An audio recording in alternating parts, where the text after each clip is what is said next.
Gravando. Obrigado. Muito bom dia a todos. Hoje é 7 de agosto de 2024. Estamos iniciando a sessão de julgamento da terceira Câmara Julgadora do Tribunal de Impostos e Taxas do Estado de São Paulo. Sejam todos bem-vindos. Hoje nós teremos sustentação oral, o processo é da Camar, relatora a doutora Mara, a doutora Maíra está presente, fazer a sustentação oral. Doutora Maíra, abre mão do relatório? Abro, sim. Tá. Doutora Mara, só um resumo das acusações, por favor. São duas acusações, uma é de crédito indevido, decorrente de escrituração de notas eletrônicas que não atendem às condições previstas no item 3 do parágrafo 1º do artigo 59, e a outra é a emissão no período de novembro de 2010 a setembro de 2012, de notas fiscais eletrônicas na saída de mercadorias consignando declaração falsa. A decisão tinha sido tomada em recurso ordinário, a Câmara Superior anulou, atendendo ao recurso da Fazenda, para que as alegações da representação em sede de contrarrazões fossem analisadas. Tá? Então, agora está voltando para julgamento do processo como um todo. Perfeito. Muito obrigado, doutora Mara. Doutora Maíra, fique à vontade, por favor. Eu vou pedir para a doutora Mara registrar o voto tão logo possível, para eu poder declarar meu impedimento, porque eu participei do julgamento da Câmara Superior. Tem o microfone aberto, por favor. Quem está?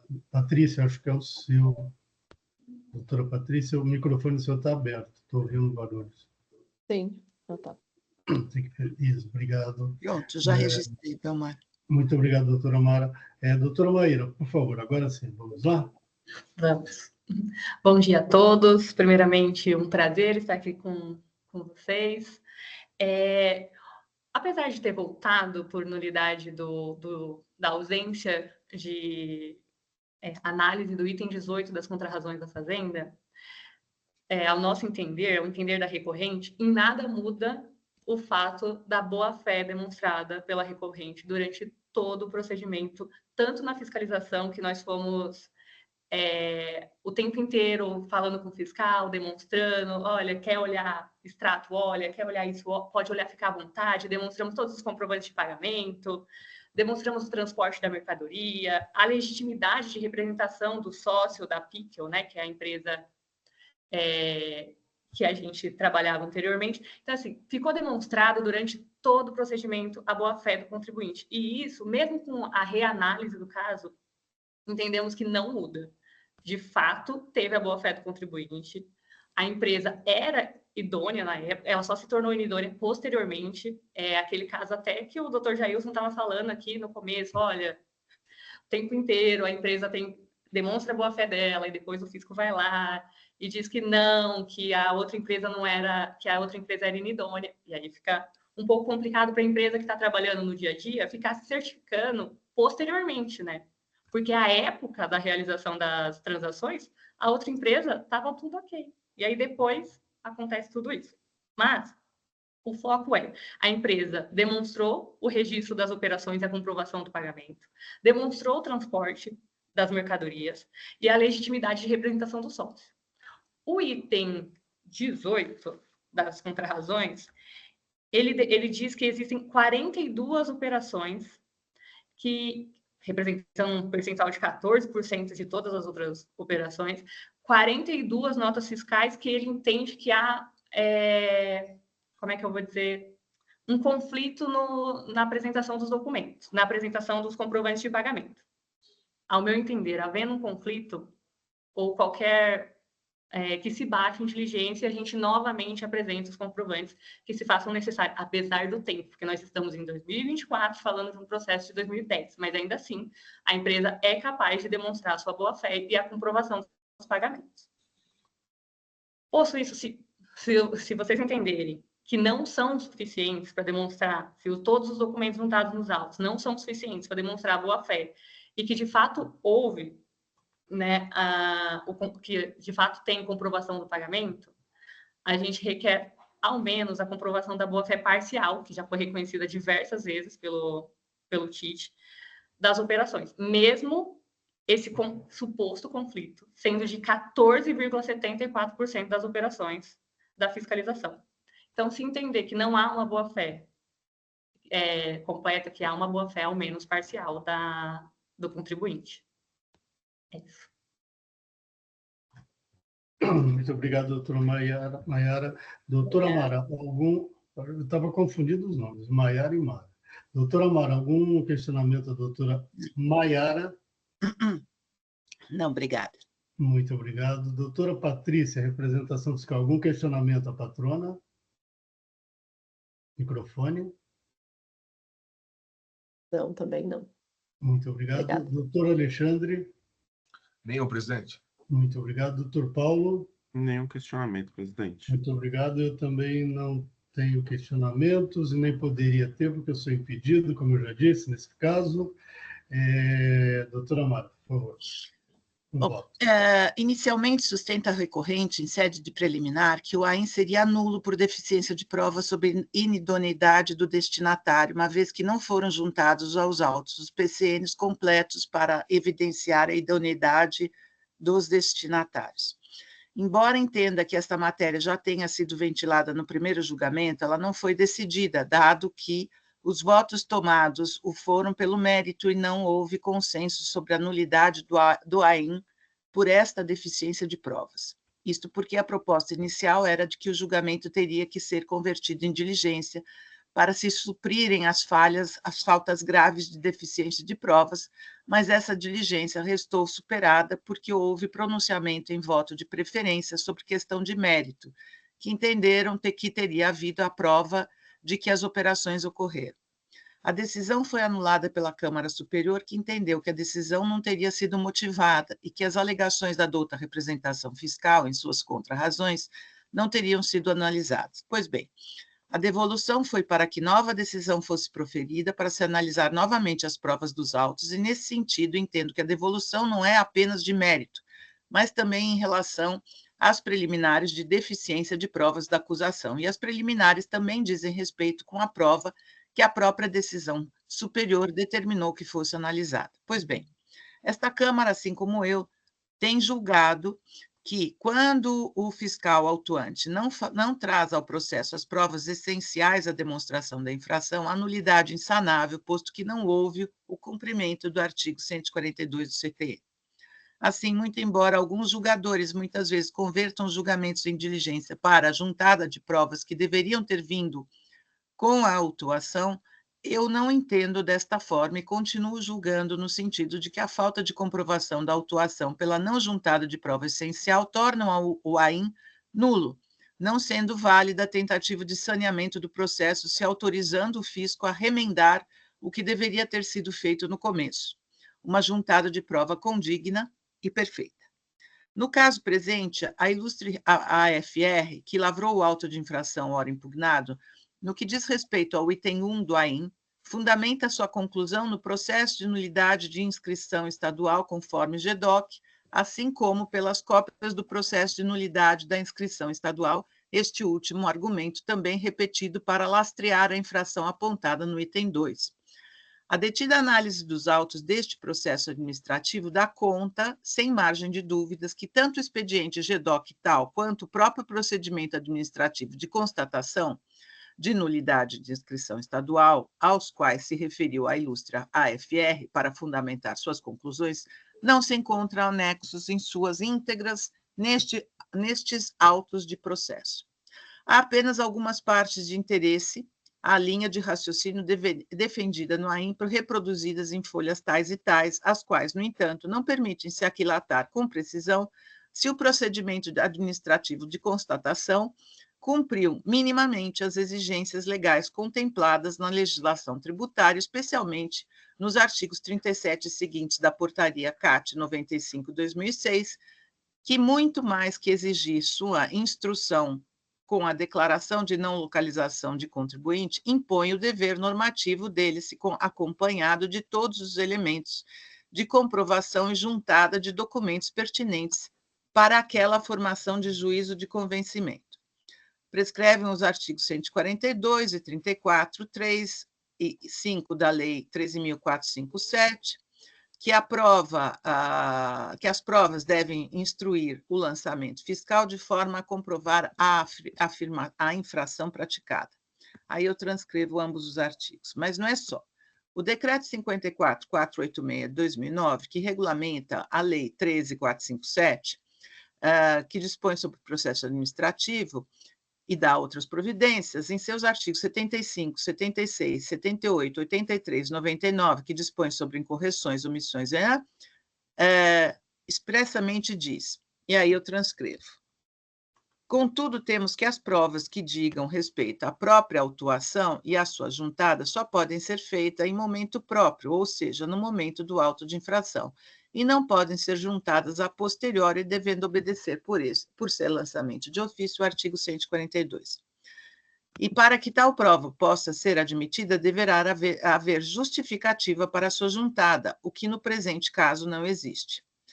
Aí tenho julgado por diversas vezes que existe a possibilidade de juntada extemporânea de provas, mas elas devem ser aclaratórias e não essenciais à própria comprovação da acusação, como é o caso presente. Ademais, se a prova já era existente, conhecida, estava em poder de quem deveria apresentá-la, no caso o fisco autuante, não há justificativa plausível para se permitir sua juntada extemporânea, muito menos sob a alegação de que não haveria prejuízo ao contribuinte que poderia sobre ela se manifestar. A prova da acusação não pode ser produzida em outro momento, senão da própria lavratura do AIM. É ônus do fisco e lhe incumbe fazê-lo, justamente sob pena de nulidade do lançamento.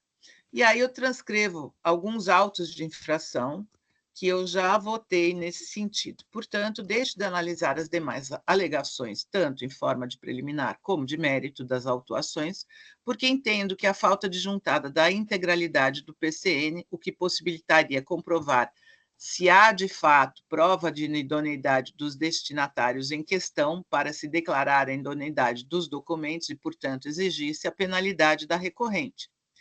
Não se trata de mera irregularidade a permitir a continuidade do processo em vista dos elementos existentes nos autos serem suficientes para determinar com segurança a natureza da infração e a pessoa do infrator, ou, como disse o julgador singular, a ocorrência do fato gerador e a matéria tributável.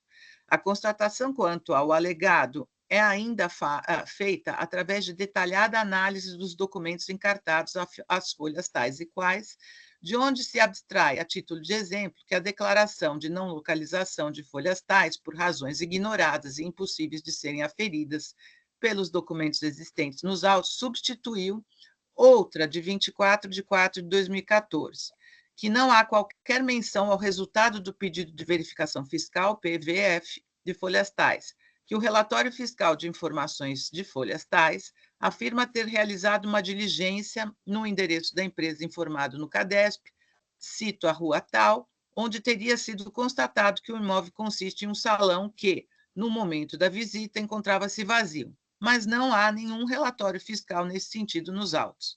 Que o relatório fiscal de informações de folhas tais informa ter o contabilista apresentado cópia do contrato de locação e termo de entrega das chaves do imóvel, da rua tal, documento importantíssimo, desconsiderados pela fiscalização, sem justificativa ou fundamento, e que que também não instruem este auto.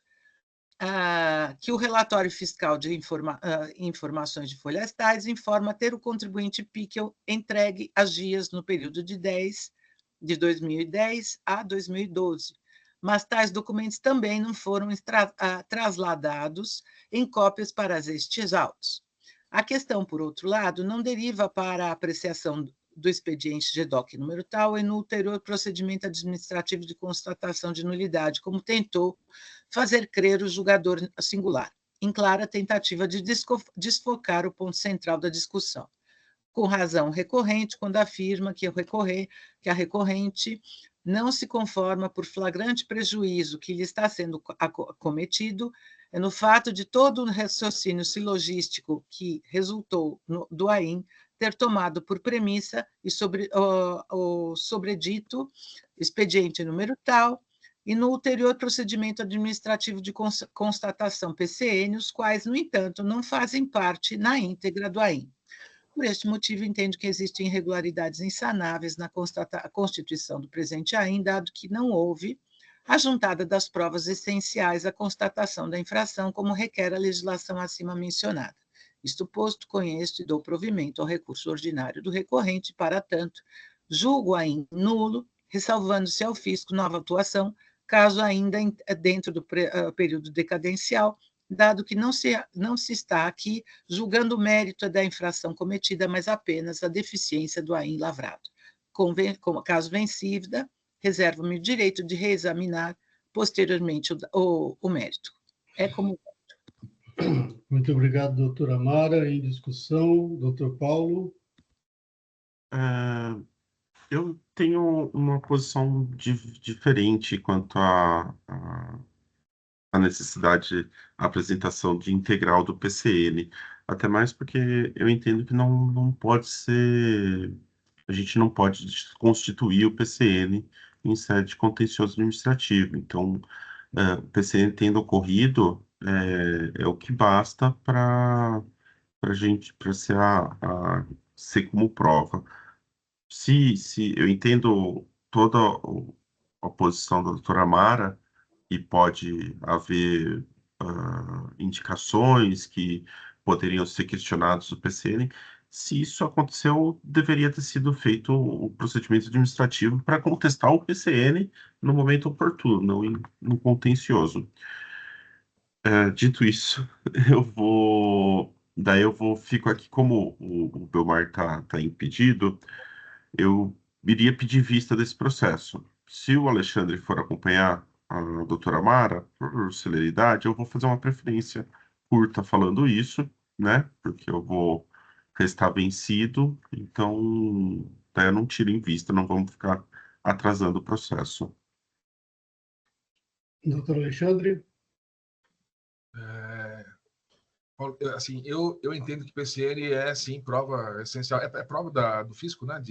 Da regularidade do fornecedor. E se a prova, assim como a prova do contribuinte, se ela não for suficiente, justifica a manutenção do ato de infração, a do fisco também precisa ser completa. E nesse caso aqui, eu concordo com o voto da doutora Mara. Eu acompanharia ela, sim. Muito bem. Doutora Mara registrou o voto. Obrigado, doutor Alexandre. Doutor Paulo, por favor, pode pedir a preferência? Eu vou pedir a preferência, vou pedir um minutinho, eu já estava terminando de fazer aqui. Uhum. Enquanto isso, doutora Patrícia, representação fiscal.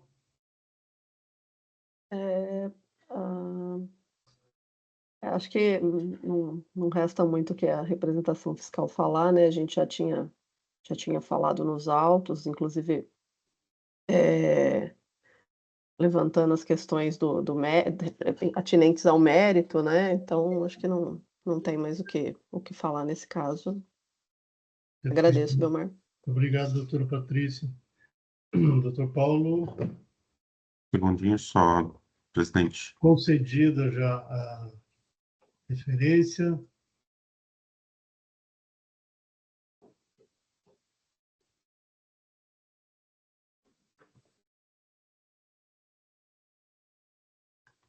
Só vendo como eu vou colocar o final da preferência, porque eu não vou falar do mérito.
Eu estou colocando aqui, eu vou acabar lendo meu voto, que é bem curto, né? Devido à pena ilustre juíza relatora, apresento esse voto de preferência para divergir quanto à ausência de documentos imprescindíveis à lavratura do AIM. No meu entender, a constatação da nulidade da instituição estadual goza de presunção de legitimidade e veracidade. Assim, certo é que, como ato administrativo, o PCN poderia ter sido questionado em sede recursal, porém não poderia o fazer no contencioso administrativo. Assim, não entendo imprescindível à lavratura do AIM a apresentação de cópia integral do PCN, desde que comprovado que tal PCN ocorreu. Desde de analisar o mérito pelas discussões na sessão e indicarem que meu voto resta vencido. Daí, dessa forma, voto pelo conhecimento e não provimento do recurso ordinário, só para poder ter um dispositivo aqui. E eu quero deixar claro que eu não estou analisando o mérito, né? Eu estou não provendo só porque meu voto vai estar vencido. Perfeito. Doutor Alexandre já falou. Doutora Mara, alguma consideração a mais? Não? Muito bem, encerrando o debate. Deixa eu voltar lá, só um minuto.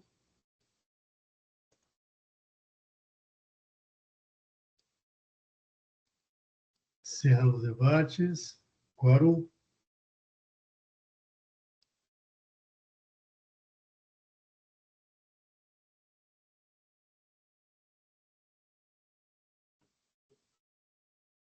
Em votação.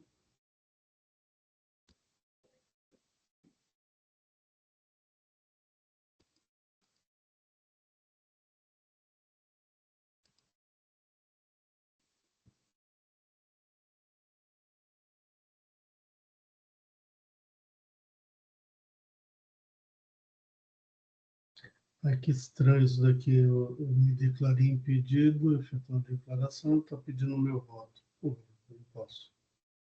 Então, encerrando a votação. Encerrando o julgamento. O voto vencedor, na questão, doutora Mara será alcançado integralmente, certo? Certo. Alcançado integralmente, provido, registrado o voto de relatoria, gravado. Agora eu acho que consigo. Encerrando o julgamento.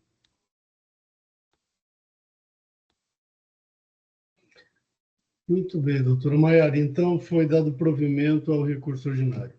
Muito obrigado. Ok, Um bom dia. Bom dia a todos. Até mais. Até mais. Doutor Alexandre, eu vou devolver para o senhor o processo, né? Sim, presidente. Obrigado. Devolvido para o relator.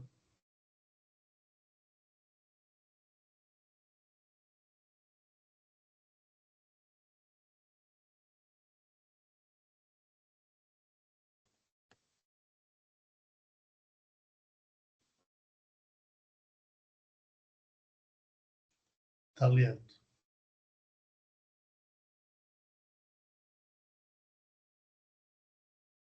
Próximo processo, vamos lá, dando vigor, relator doutor Paulo. Vamos lá, doutor Paulo, fique à vontade. Temos sustentação oral ou Não. não? Então tá bom. Eu vou passar para o meu voto lá no item 14. Vou tentar dar uma resumida. A infração do presente aí trata do creditamento de CMS a maior, sendo que foi informado na FD da autuada valor do CMS de notas fiscais de entrada em valores superiores aos contidos nas notas fiscais. A autuada alega que houve mero erro na elaboração da FD e que tal equívoco não tem repercussão no crédito lançado em GIA.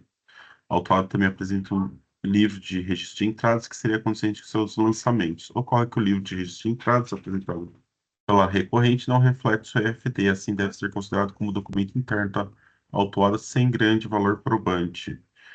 Pegando como exemplo, aqui eu vou pegar exemplo uma nota fiscal e na nota fiscal tem o valor de 44 mil, no livro de registro de entrada da EFD está 49 mil e no livro de registro apresentado pela autuada estaria 44, igual ao outro. Assim, vemos que o livro de registro de entrada EFD da autuada difere do livro de registro de entrada apresentado pela autuada em sua defesa. Avançando, a EFD da autuada indica que o total de crédito CMS em março de 2017 é 6.978.000, e o total de crédito no livro de registro de entrada apresentado pela autuada é idêntico. O valor do crédito lançado na GIA também é o mesmo valor. Essa aparente contradição de haver diferença entre valores de crédito em algumas notas fiscais entre o livro de registro de entradas da FD e aquele apresentado pela autuada, e a coincidência de valores totalizadores do CMS mensal é solucionado pela própria autuada na planilha apresentada folhas 1052. Tal planilha mostra que o mês de março de 2017 houve diferença de valor do CMS entre o livro de registro de entrada da FT e o apresentado pela autuada em 22 notas fiscais, sendo que em 8 notas fiscais o valor do ICMS foi lançado a maior, e em 14 casos o ICMS na FD foi lançado a menor do que a nota fiscal emitida, fazendo com que o total do ICMS lançado a maior seja igual ao valor de ICMS lançado a menor. O fato é que as 5 notas fiscais autuadas no mês de março estão listadas na planilha da autuada. Assim, a autuada demonstra que realmente lançou o valor do crédito a maior das notas fiscais autuadas, confirmando a infração. Caso tenha lançado valores a menor referente a outras notas fiscais, caberia ao autuado adotar os procedimentos administrativos para a correção dos lançamentos. Porém, isso não invalida a infração que restou confirmada. Cabe destacar que algumas notas fiscais constantes na planilha fornecida pela autuada, como a nota fiscal 42601, não são listadas no livro de registro de entradas da FD da autuada, que demonstra a fragilidade do livro de registro de entradas apresentado pela autuada. Ainda, a escrituração apresentada pela autuada, diversa de sua FD, não pode ser aceita, pois o caput e parágrafos 2, 5 e 6 do artigo 250-A determinam que a autuada não poderia escriturar as prestações de forma diversa à sua FD, salvo se fosse dispensada a escrituração de FD, o que não ocorre no caso em tela. Copio aqui o artigo 250-A, isso não estava no meu voto, eu adicionei depois. Assim, deve ser mantida a infração da forma como foi lançada, e quanto à alegação de confiscatoriedade da multa, eu também não acato, dado ela ser baseada em lei válida, vigente e eficaz. Eu estou ajustando aqui só para adicionar esse parágrafo no final, que fala do artigo 250-A. Segundo só. Ok. Podemos passar à discussão. Representação fiscal, alguma consideração? Não, presidente. Muito obrigado, doutora Patrícia. Doutora Mara? Eu não consegui ler o voto antes do Paulo. Eu acho que tem alguma coisa errada. Primeira pergunta que eu ia te falar, Paulo. O fiscal, ele lançou pela diferença ou ele glosou o crédito inteiro? Não, ele lançou pela diferença. Tá, então ele Das só notas cobrou a fiscais. diferença. Isso. Só cobrou a diferença, não glosou integralmente o crédito. Porque uma coisa é você dizer que a nota está errada, que ele não tem direito àquele crédito. Outra coisa é dizer que o crédito que é indevido pela diferença, porque ele tem o crédito do valor da nota. Não pode dizer que aquilo é crédito indevido. Só é indevida a diferença. Eu posso confirmar. Eu não. E depois, Agora é uma eu coisa não acho que é crédito indevido. É lançamento do crédito, é transporte do crédito de maneira equivocada. Porque se você usa a GIA, que seria a FD, não sei, para dizer que aquele crédito está errado e comparar com o livro, não é crédito indevido. A gente já, inclusive, julgou, tempos atrás, algo nesse sentido, ou pelo menos eu participei de algum julgamento nesse sentido. Porque o crédito que ele lançou no livro é o correto. O transporte é que está errado. Mas não é esse, a acusação não é essa, doutora Amara. Então, é crédito indevido, não é? É crédito indevido ao escriturar na EFD, registro de entradas, valor maior que o constante das respectivas notas fiscais eletrônicas. Tá, então ok, esse lado está superado. Agora, a nota era 10, ele registrou 12. Ele lançou 12, ok. Ok, perfeito. Agora, o que está sendo cobrado? 12 ou 10? Porque não é crédito indevido. É indevido porque é maior que o valor destacado Não, na eu nota. concordo, mas a nota fiscal, ela tem um crédito. O fiscal não pode dizer que a nota fiscal Então, mas é um não, crédito não é esse o indevido. caso. Não, ele está dizendo o seguinte: você tem um crédito indevido porque você lançou uma nota fiscal com valor diferente. Ok. Só que o crédito que você pode glosar não é o da nota fiscal inteiro, é só da diferença. E isso que eu quero saber o que ele fez. Por quê? Porque cobrar a nota fiscal inteira e glosar a nota fiscal inteira, eu não concordo, porque não é o crédito Então, integral da nota que está doutora errada. Mara, dá uma olhadinha na folha 10, seu demonstrativo, a senhora vai ver. O ICMS, por exemplo, na primeira nota, ICMS registrado na EFD, 43.990,48. Tá, ICMS destacado na nota fiscal eletrônica, 39.591,66. ICMS acreditado a maior, 4.398. Eu acho então que ele está essa era a cobrando a sua dúvida. diferença. Isso, é a diferença. Tá, então tá bom. Era essa Então, a sua Eu dúvida. entendi que é a era diferença, essa a mas minha fala assim, eu dúvida. não fiz a conta, eu não fui olhar Não, mas se ele tem o demonstrativo e está cobrando só a Tem. diferença, Sim, ok. O Eu que acho eu que não era essa a concordo dúvida, não era, doutora Mara? era. É pela Presidente, diferença. Se olhar a mas demonstração do agora 10 e 11, eu fui olhar, em março, ele está aqui na planilha do dia 10, da folha 10, tá, em março está dando 17.744. isso, Quando a gente vai lá no quadro 1, é 17.744. É o mesmo valor, então ele está cobrando a diferença. é Tá. diferença. Eu eu quero- já fiz o foto há um tempo, eu não tinha, Não, lembrava eu esse também, detalhe. era só essa dúvida que eu estava, entendeu? Não, ele cobrou a diferença, sim. Tá. E eu ia daí é comentar o que eu agora. falo, se outras notas ele cobrou, ele lançou a menor, ele que peça a restituição, faça o crédito, qualquer coisa. Ele não pode querer compensar de uma nota ter lançado a maior da outra menor. Fez uma conta de chegar lá.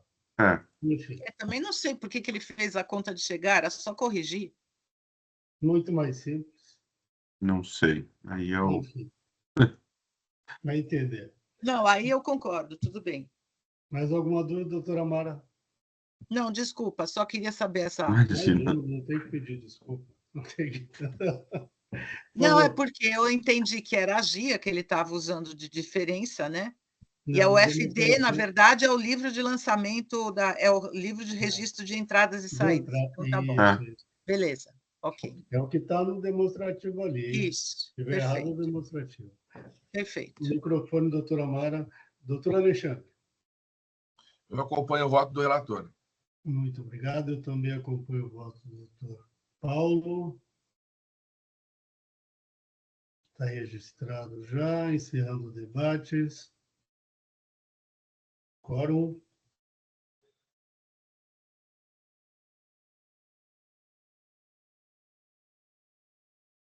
Em votação.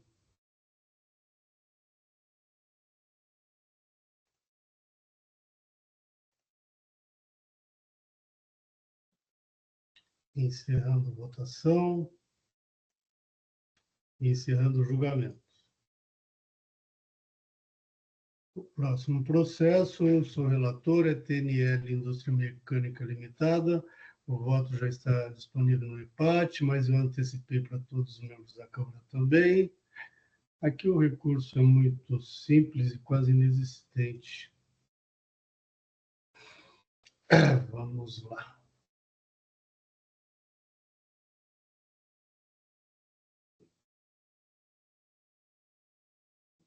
Aqui só permanece o item 3 do AIN, que é a falta 3 e 4 do AIN, que diz respeito à falta de escrituração de documentos fiscais.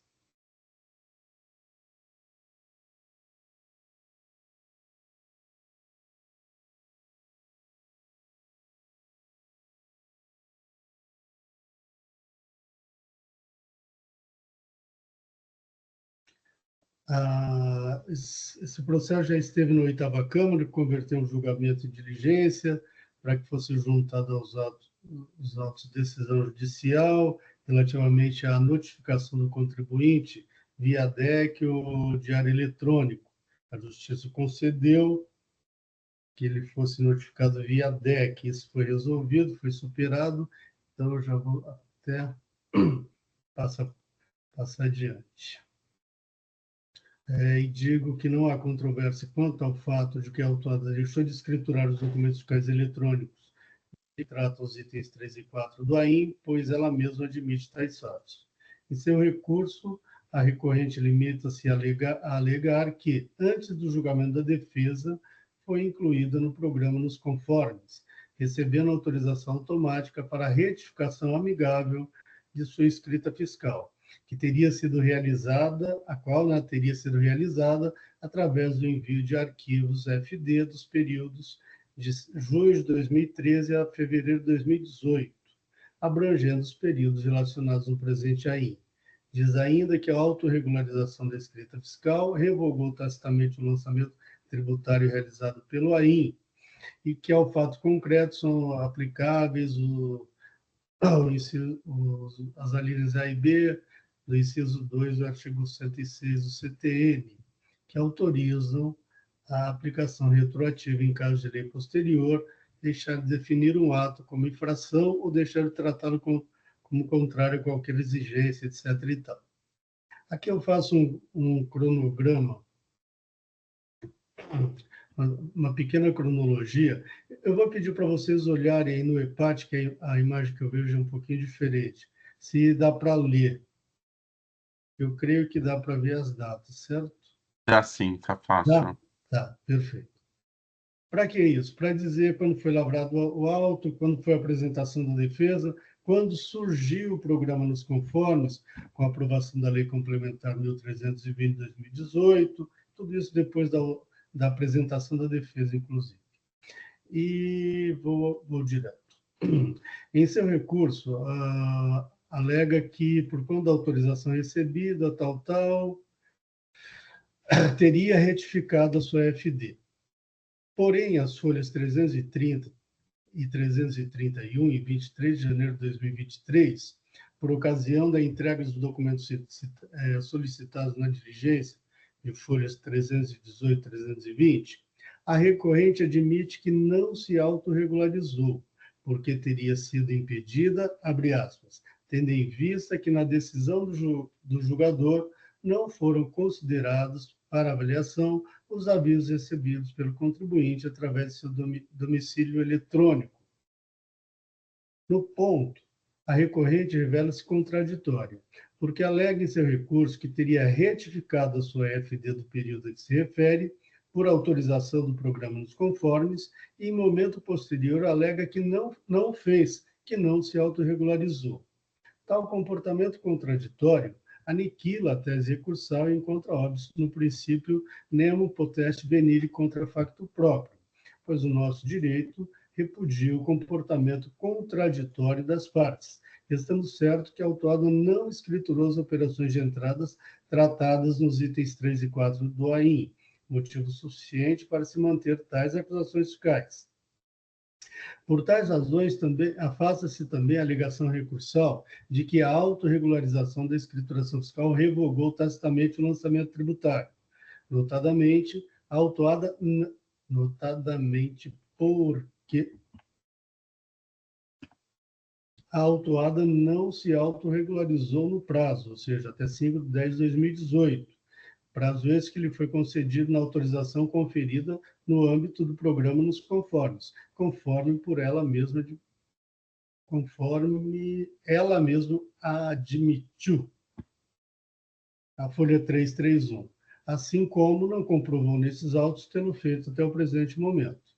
Não socorre a recorrente alegar que teria sido impedida de realizar a autorregularização proposta e autorizada, tendo em vista que na decisão do julgador não foram considerados os avisos recebidos, que é a autorização. Né? A uma, porque não cabe ao órgão julgador considerar fatos não submetidos pelas partes à sua apreciação.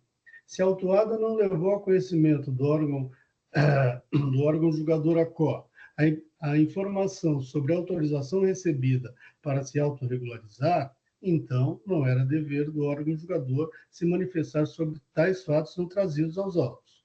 A duas, porque a recorrente não produziu qualquer prova de que estaria impedida de se autorregularizar. Se a autuada recebeu autorização para se autorregularizar, posteriormente à lavratura do presente aí, como foi o caso, deveria ter aproveitado tal autorização e regularizado a sua escrituração, o que poderia ser considerado a seu favor em relação às acusações fiscais em julgamento. Entretanto, não foi assim que a autuada se conduziu, deixando escapar a oportunidade de regularizar a sua escrituração fiscal, onde se inclui a escrituração de suas operações de entradas, tratadas nos itens 3 e 4 do AIN, que restaram não escriturados até este momento. Não socorre recorrente alegar também que se aplicaria ao caso o artigo 14, parágrafos 1º e 2º da Lei Complementar 1320 de 2018, e por isso seria improcedente a exigência de multa, aduzindo que ao fato concreto aplica-se efeito retroativo. E aí eu transcrevo no ponto que diz a Lei 1320, Lei Complementar, onde uma das condições que ela estabelece é desde que sane a irregularidade no prazo indicado na notificação, o que ela não fez.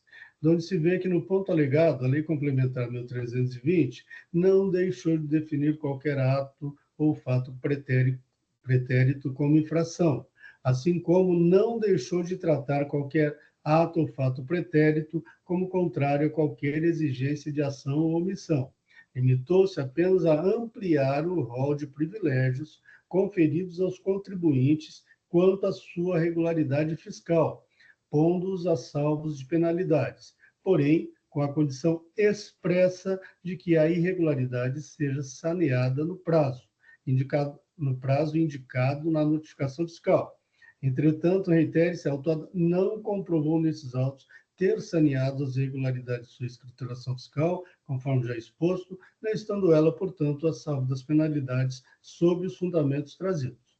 Vencidas na essência as alegações recursais, conheço do recurso e nego-lhe provimento.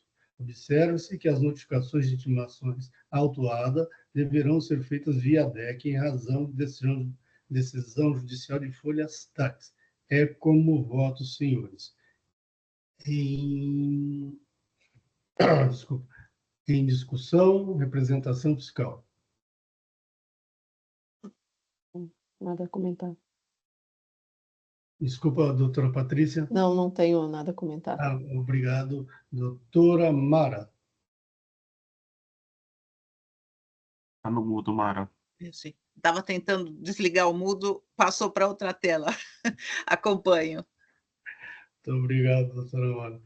Doutor Alexandre? Eu acompanho seu voto, presidente. Muito obrigado, doutor Alexandre. Doutor Paulo? Eu acompanho seu voto, presidente. Muito obrigado. Encerrando debates. Quórum.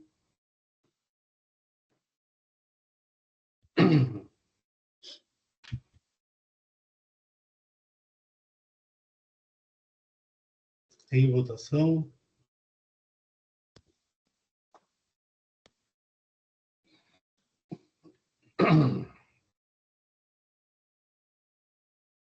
Encerrando a votação. Encerrando o julgamento.